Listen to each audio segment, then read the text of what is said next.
dia. Primeiro eu queria dizer que de fato é uma alegria estar aqui com vocês. Eu paquero, no bom sentido, esse trabalho, acompanho à distância o trabalho do Padre Paulo desde o tempo do Padre Ticão. Nós temos um amigo em comum, o Padre Manzato, da região Brasilândia, que foi o meu diretor e ainda é, de certa maneira, um grande amigo, e foi o meu diretor acadêmico durante muitos anos. O Padre Manzato é alguém que me incentivou a fazer todo esse caminho com a teologia que vocês ouviram aí, mas que eu gosto mesmo de dizer que eu sou uma teóloga leiga, não é? Isso é importante para mim para dizer que a teologia ela é para os leigos aprofundarem, para os leigos pensarem. É um direito dos leigos, uma obrigação da igreja, dar oportunidade a cada um de nós, leigos e leigas, não só religiosos, religiosas, seminaristas, que são os meus alunos, mas de nós podermos de fato aprofundarmos cada vez mais a nossa então caminhada de fé. Não é? Caminhada de fé essa que não é fácil, trabalho esse que não é fácil, viu, Paulinha? Acontece, não é? O que acontece, acontece e a gente vai, e é bom que aconteça também as dificuldades, os imprevistos, para a gente vendo que não somos perfeitos, não é? Nós colaboramos nos espaços, de fato, onde somos convidados a estar e onde queremos, de fato, que a igreja avance enquanto comum unidade de fé, que é aquilo que nós somos. Nos reunimos nessa manhã, nos reunimos nessa igreja como unidade de pessoas, homens, mulheres, crianças, religiosos, religiosas, clérigos, em torno da pessoa de Jesus, para darmos passos lentamente e contribuirmos com esse momento da história onde nós encontramos, que não é um momento fácil, não é? O mundo está cada vez mais complexo. Rezávamos ali pelas guerras logo no começo e de fato há uma tensão muito grande, tensão social, tensão pelas guerras, tensão dentro das nossas famílias, enfim, nos espaços onde nós estamos. E o tema que nós vamos tratar aqui hoje, no final, também é um tema muito complexo, um tema muito amplo, que é o tema do mundo digital e como é que cada um de nós pode comunicar esperança à luz daquilo que nós professamos como fé, à luz daquilo que nos constitui como elemento de fé. Como é que nós hoje, imersos nesse mundo digital, nós podemos de fato comunicar, não é dizer qualquer coisa daquilo que nós somos e no que acreditamos, mas como é que nós podemos gerar, então, esperança nas pessoas à luz daquilo que nós somos, nesse mundo digital, que é um mundo também tão complexo quanto o mundo das guerras. Guardadas as devidas proporções, o mundo digital também mata. O mundo digital, ultimamente, também vem causando muitos danos às pessoas que estão ali, envolvidas nessa onda digital. E nessa onda digital estamos todos. Eu poderia perguntar para vocês quem é que aqui está aqui, não precisa responder não, gente, é só para pensar. Mas quem é que está aqui que não está com o seu celular aí dentro da bolsa ou dentro do bolso? Não é? Então, estamos nós, teve uma que levantou a mãozinha ali, ó, ela é sincera, ela não trouxe, ela levantou a mãozinha, mas o meu está aqui, ó, não é? Só para dizer que o meu está aqui, porque no fundo, esse aparelho, ele virou uma extensão das nossas mãos, para o bem e para o mal, não é? Então, estamos todos, e aí, só para a gente ter uma ideia, eu trouxe um dado aqui que saiu, essa revista é a revista Casa Comum, não estou fazendo propaganda para comprar não, mas entre todas as publicações da igreja, essa Casa Comum é da Comissão Brasileira de Justiça e Paz, Eles têm um trabalho junto com o Cefep de Brasília, que trabalha política e religião, não é? E o número desse mês é comunicação transformadora e bem comum.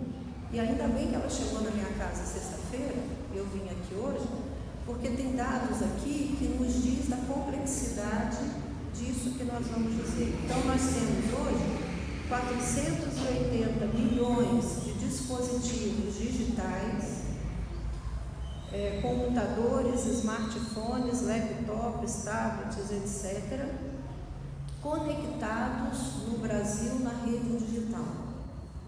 Nós somos 220 milhões de pessoas, arredondando, não é? Então nós temos quase que o dobro, um pouquinho mais, de aparelhos conectados no mundo digital. Nós gastamos 9 horas do dia, em média, o brasileiro, não é? O país gasta 9 horas do dia conectados na rede digital. Isso não quer dizer que a gente passe 9 horas olhando para um aparelho, não é isso. Isso quer dizer que nós perdemos muito tempo da nossa vida, ou ganhamos, dependendo da forma como usamos, ou ganhamos nesse mundo em que nós estamos imersos. É um mundo muito desafiador. E não adianta ficar pensando, isso é bom, isso é ruim, tem que acabar com isso. Não há como acabar, está posto. Faz parte da modernidade que nós vivemos. A nossa questão, enquanto processo de evangelização, enquanto comunicação do Evangelho nesse mundo, é que nos exige uma série de cuidados e uma série de elementos para pensarmos de que forma esse fenômeno que está posto pode de fato nos ajudar no nosso processo de evangelização, no nosso processo de comunicação em comunidade, no processo de comunicação então com as nossas famílias e entre nós, né? Então, a minha fala vai em 3 pontos, né? Lá do Paulo Evaristo Arnes, vamos 3 pontos, só que ele falava pelo menos uns 7. Eu vou me deter aqui nos 3. Então, o primeiro ponto para a gente pensar se de fato nós, e quais são as formas, ou a melhor forma de comunicarmos a esperança, aquela que não decepciona, e aquela que deve ser comunicada. E por que eu parto desse princípio que nós sempre comunicamos a esperança? Porque alguém que se diz cristão não pode ser alguém que não tem esperança. Esperança é constitutivo do ser cristão. Então, o que eu quero dizer quando eu digo que algo é constitutivo? É algo que já vem no pacote, não é escolher. Hoje eu estou com uma esperança enorme e amanhã não tenho mais esperança de nada. Ser seguidor e seguidora da pessoa de Jesus é ser alguém de esperança. Mas não é uma esperança que vai cair as coisas prontas na nossa cabeça, como alguns dizem por aí, e algumas falas a gente ouve por aí.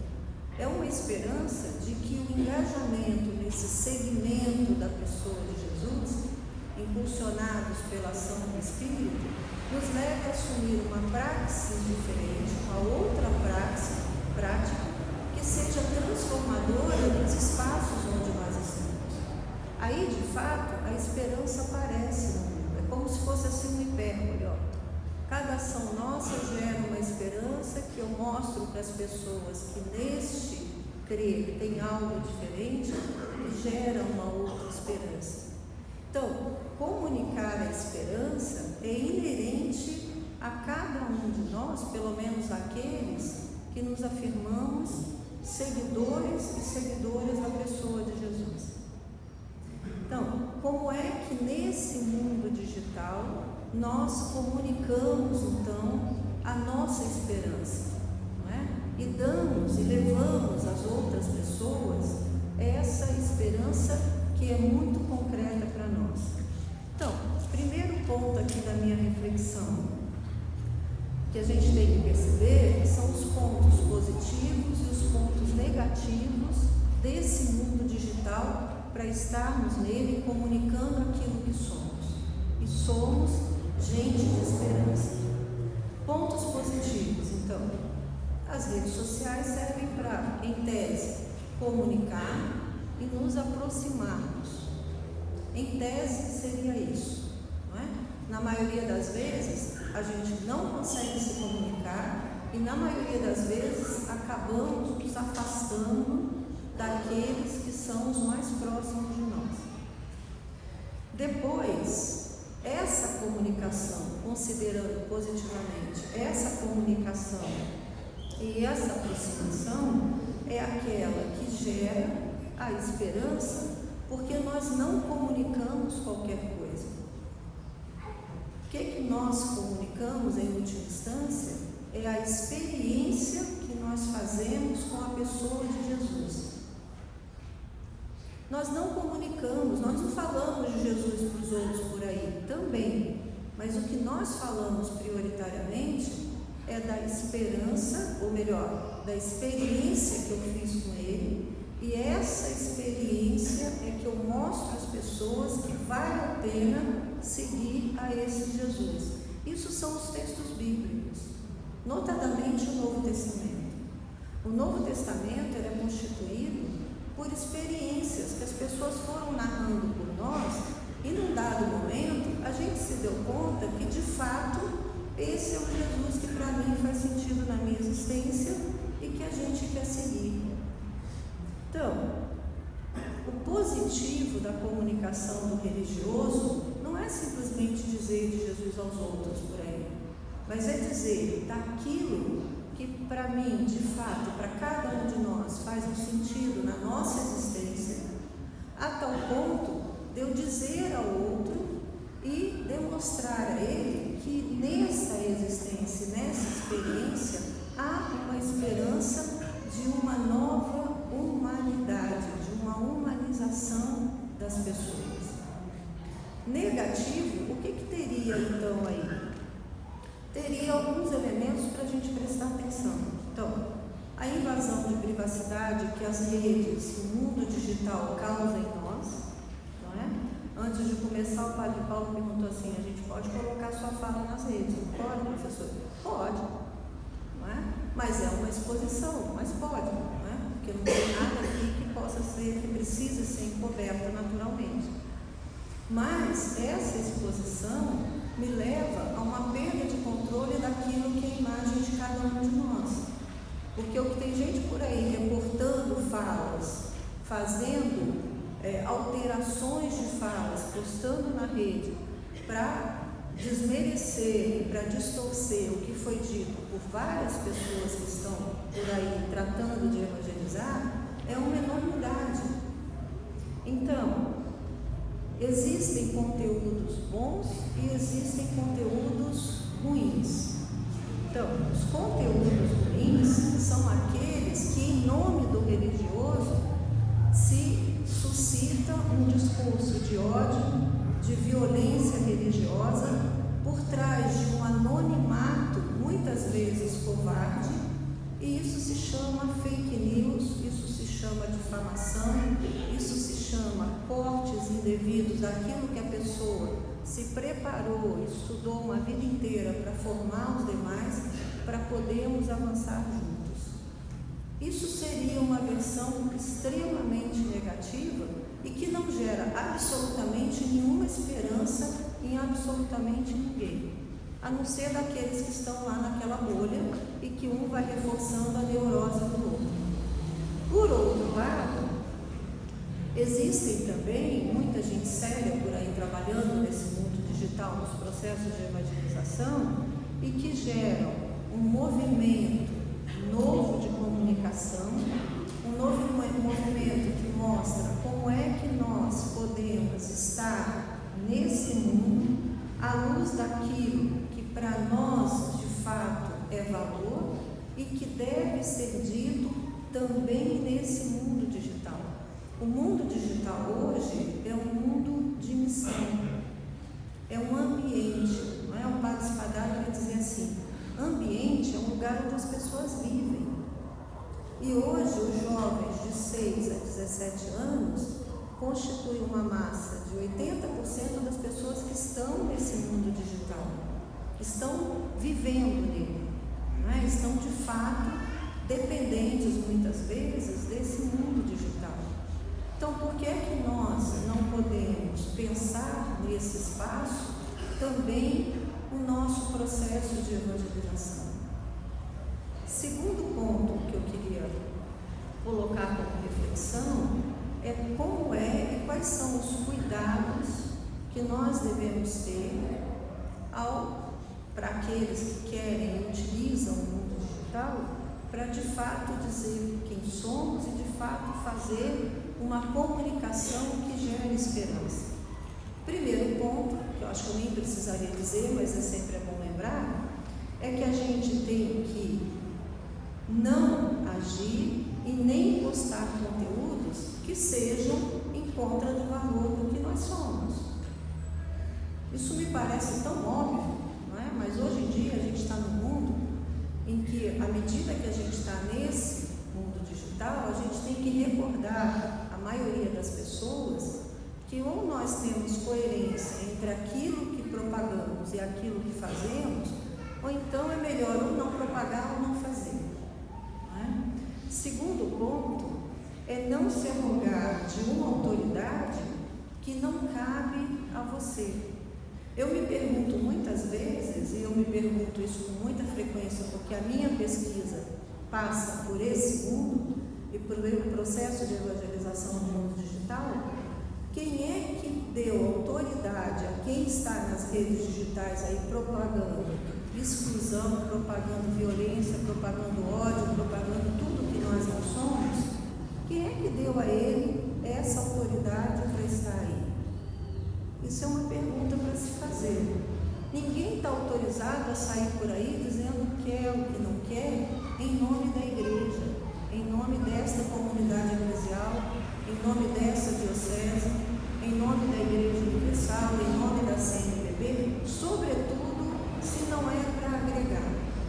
Não estou dizendo que a gente não possa criticar a igreja. Podemos e devemos, desde que seja uma crítica que vá de fato avançar, que vá de fato colocar uma nova reflexão para que a gente possa ampliar os temas, ampliar o debate, civilizadamente, ampliar os temas, ampliar os debates. Isso faz parte de nós. Faz parte de nós porque nós somos essa igreja, nós somos essa comunidade eclesial. E igreja é igual mãe. A gente pode falar mal dela, os outros não podem não é? A gente pode se enroscar com ela à vontade, os outros que estão fora não podem, porque quem está aqui vivenciando e querendo avançar e querendo amadurecer, somos nós. Então, depois a gente precisa perceber algo que é muito importante nesse ponto, que é, nós temos mensagem, nós temos conteúdo, nós temos destinatário do nosso processo de evangelização, nós temos formas e nós temos objetivo.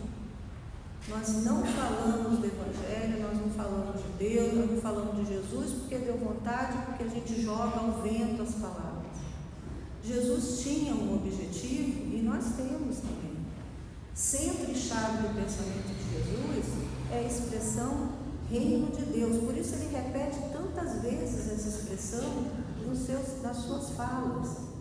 E 80% dessa expressão que aparece no texto do Novo Testamento, ela está na boca de Jesus, não está em outro lugar.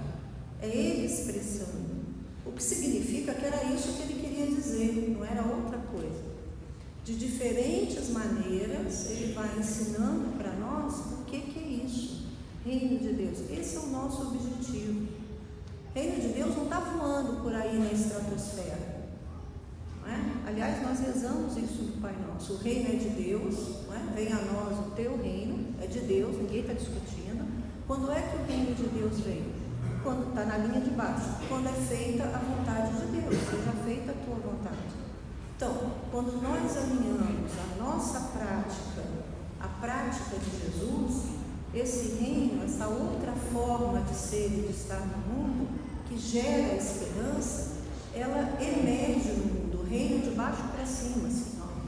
Por isso a igreja é sinal do reino de Deus, porque em tese ela emerge no mundo como uma outra forma de ser sociedade, uma outra forma de nos colocarmos, de outra forma, em última instância, de estabelecer relações e relações fraternas, relações onde as pessoas possam, de fato, poder se tratar na essência como irmãos e irmãs. É isso que Jesus ensina no Evangelho o tempo inteiro. Depois, o terceiro ponto, então, são os princípios e a comunicação, pelo menos 3 aqui, princípios e comunicação que movem a comunicação, então, e a fé cristã. Primeiro princípio é a gente fazer aquilo que nós falamos. Também é outra coisa que parece simples, mas que de fato não é. É unir uma postura ética a uma postura cristã.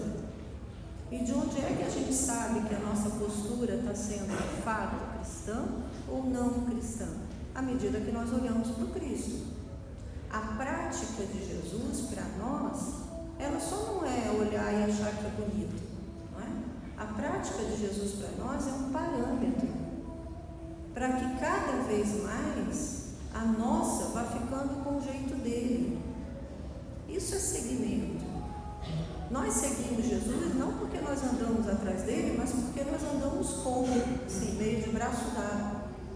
E é esse andar com que nós vamos nos tornando conforme, de acordo com a pessoa de Jesus. Isso é seguimento. Então, quando nós comunicamos esperança, não é? À luz daquilo que nós somos, nós estamos comunicando ao outro que existe uma outra forma de prática que nós vamos aprendendo durante uma vida inteira. A gente dá 2 passos para trás, 3 passos para frente, mas não importa. O importante é ir para frente. Mas que nós vamos aprendendo, mas que também aqueles que nos olham queiram também enxergar em nós, possam enxergar em nós e queiram também estar conosco nessa prática que gera, então, concretamente, essa esperança. Depois tem um segundo ponto aqui, que é um ponto importantíssimo que vem do Papa Francisco, que se chama a cultura do diálogo. O Papa Francisco insistiu muitas vezes nessa cultura do diálogo. Por que isso é importante para nós? Porque no mundo notadamente polarizado, não é? O mundo digital é um mundo onde todo mundo quer ter razão. Aliás, hoje todo mundo quer ter razão de tudo. Todo mundo entende de economia, de política, de teologia, de futebol, de não sei mais lá o quê. Mas todo mundo quer ter razão na sua posição. E isso impede o que é próprio do diálogo. Gente, ninguém tem razão 100% em tudo. Por que ninguém tem razão 100% em tudo? Porque o mundo muda. Porque as variáveis que nos levam a estar no mundo, elas mudam de uma hora para outra. O mundo já estava mais ou menos ali. De uma hora para outra, Israel atacou o Irã, não. Começou outra confusão. Então, o povo da geopolítica, que tinha muitas certezas, já não tem mais. Não é?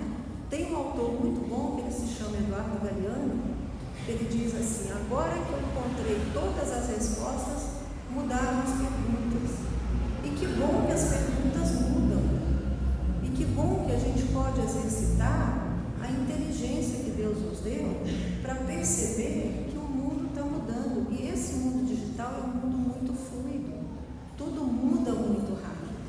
Há um bombardeio de informação em cima de nós que muitas das vezes não nos permite, de fato, dialogar.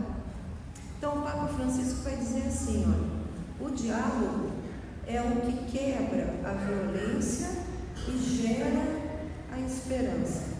Diálogo é parte do sentido do ser humano, porque nós somos constituídos para dialogar. E é por isso que a gente tem que ter muito cuidado com as palavras, porque a última coisa que nós aprendemos é a falar. Uma criança, quando nasce, ela se comunica de uma série de formas. A última coisa que ela aprende é o uso da palavra. Lá pelo um aninho e pouco, ela começa a falar palavras, a formar frase depois e, de fato, a se expressar pela palavra.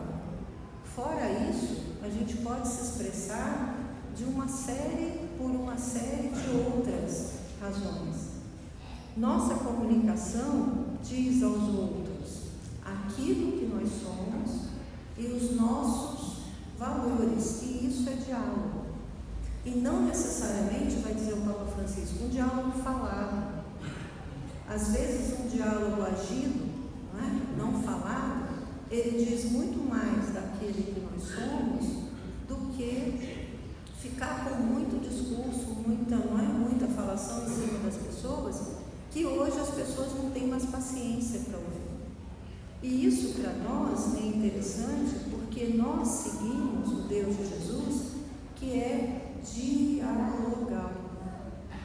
É interessante pensar que Deus escutou o clamor do seu povo e olhou para baixo e viu lá o seu povo, figuradamente falando.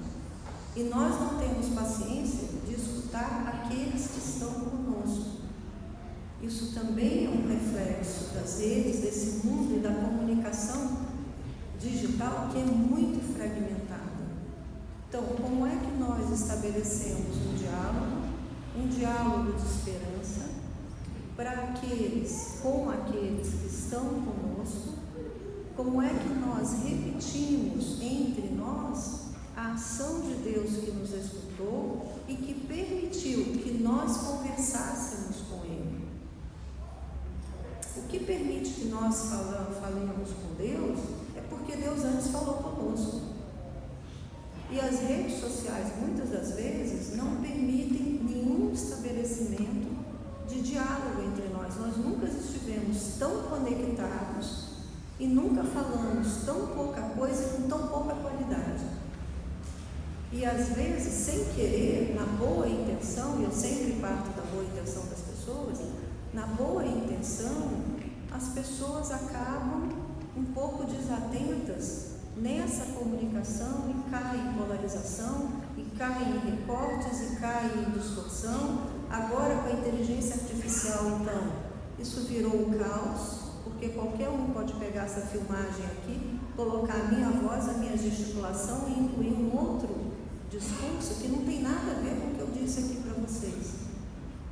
Para a gente perceber que a nossa responsabilidade é uma responsabilidade que nasce de um gesto de Deus conosco.